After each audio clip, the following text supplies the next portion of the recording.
Bonjour à vous, jour 3. Aujourd'hui, j'ai envie de vous parler d'une expérience que j'ai vécue récemment de la biodanza et la personne qui nous faisait faire cet exercice de danse, elle avait intitulé son atelier « Ivre de vivre sans substance ». Et c'est drôle, à ce moment-là, quand j'ai vu ce titre, moi, j'ai jamais été dans la drogue ou l'alcool, mais je me disais, l'ivresse de vivre avec la nature, avec tout plein de moyens naturels, ça me parlait.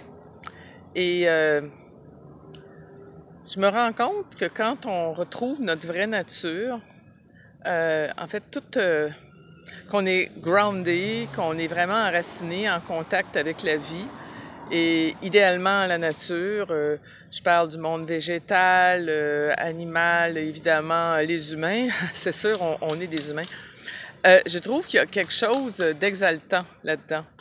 Simplement de ressentir ce contact avec la nature, moi, oui, ça crée des moments d'ivresse, des moments où je me sens vraiment grisée par la vie.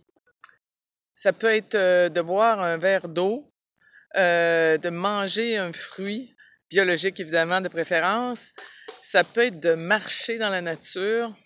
Et tout ça, ça réveille en moi l'ivresse de vivre. Et je voulais juste vous partager ça. En fait, vous savez qu'on produit dans notre cerveau beaucoup de neurotransmetteurs, sérotonine, adrénaline, dopamine, oxytocine et d'autres. Et tous ces produits, quand notre cerveau est entraîné, on va en produire en plus grande quantité. Et j'ai remarqué que les moyens naturels suggérés pour produire, par exemple, de la dopamine ou de la sérotonine, c'est toujours des choses faisables, agréables. Ça peut être de faire du bénévolat, ça peut être de se rapprocher des gens, ça peut être de serrer quelqu'un dans ses bras, ça peut être même des fois jeûner un peu. Alors, en fait, je voulais vous partager ça parce que je pense que on a tous le droit de chercher le bonheur par les moyens qu'on veut, mais si vous pouvez trouver des moments d'extase ou de grande joie par des moyens naturels, simplement en étant centré dans votre corps, de l'habiter vraiment, d'être en contact avec la vie, ben moi je trouve ça je trouve ça vraiment intéressant. Je trouve que c'est quelque chose qui peut justement nous donner confiance en nous, nous donner confiance qu'on est des usines à joie de vivre.